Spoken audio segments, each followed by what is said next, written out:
Hi guys, this is Monkey D Gamer, and I am bringing you another video on the channel. This time, I'm going to be briefly speaking about my recent offline and online regionals. If you like the content I am producing, please don't forget to leave a like and subscribe. But also leave a comment on what you would like to see next. I'd like to first go over the regionals that took place in Wolverhampton, England.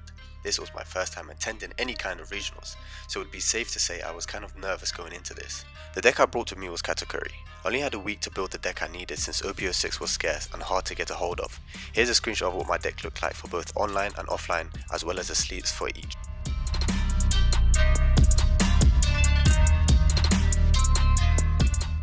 The reason I play Katakuri is because of his unique ability to be able to look at your or your opponent's life, as well as gain a buff of 1000 when you put a Don on him, is what made it really appealing to me.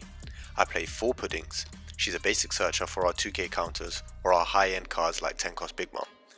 I only play 3 Onamis. She's great from triggers, especially late game when you're banking on her to come out of life to remove a blocker, or great to play going first on your second turn if you have nothing else to play. We have 4 Perisperas, brilliant from trigger, but also great to play out raw, either going first or second, and his amazing on KO ability which recycles the card in hand anyway. I also have 2 Brulés. If you see this in trigger, great, but most decks can remove this easily when played from hand, so it is mostly a 1k because of that. 3 Cuckoos. This is a really broken card in my opinion. Not only can she swing 6, but you get a life back if KO'd. I only play 3 because it is a brick in hand most times if I don't play her.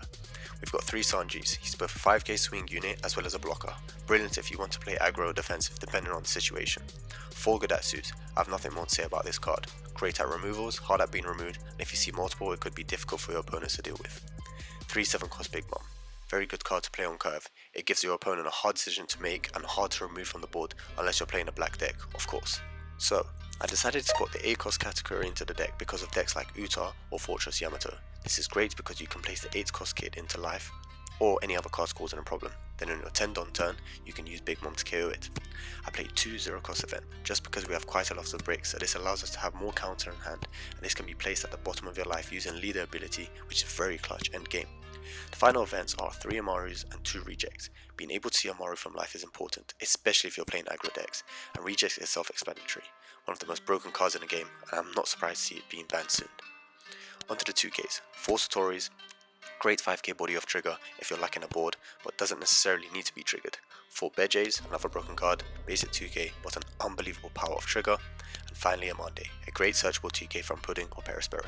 The main event starts on Saturday. Bearing in mind that it is Ramadan and I've got to potentially play 10 games in total. From experience, my hardest matchups in the past is against RP Law and Reiju. Game 1 happens to be against Reiju, and I take the loss in Game 1.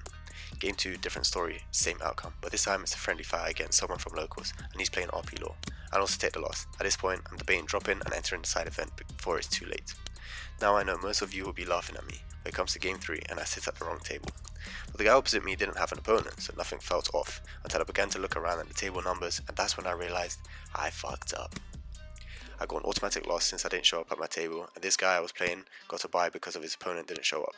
We carried on playing because why not, and I ended up winning, but it didn't matter because the game didn't count.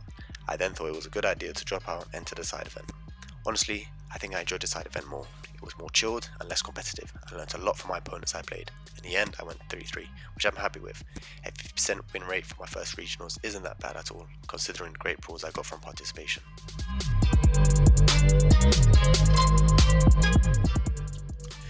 During each round, I would go and explore the different stores and decided to pick up an alt card as a memory.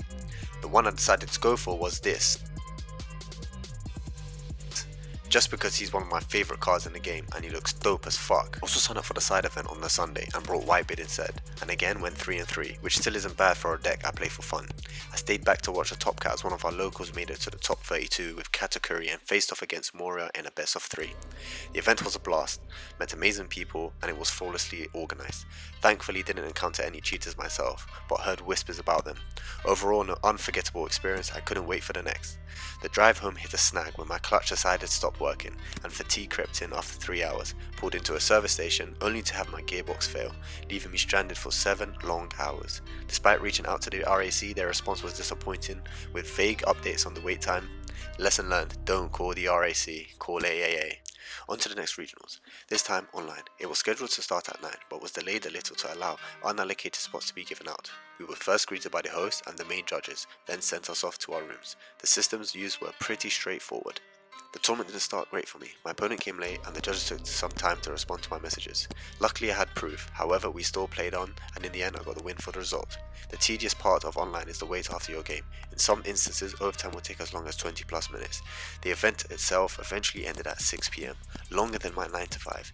In the end I ranked top 300, which meant I would get 2 Gear 5 Luffy dons, which I was extremely happy about considering there was over 1,000 players. The finalists were 2 categories, but rumours swirled about one cheating their way to a perfect 10-0 record. When the new leaderboard came out, shockingly their name was nowhere to be found. Thankfully I never had to fade them in a match. Once again, it was such an amazing experience and I'm looking forward to what the future holds. If you made it this far in the video, please leave a like. Thank you very much for watching. I'll see you next time.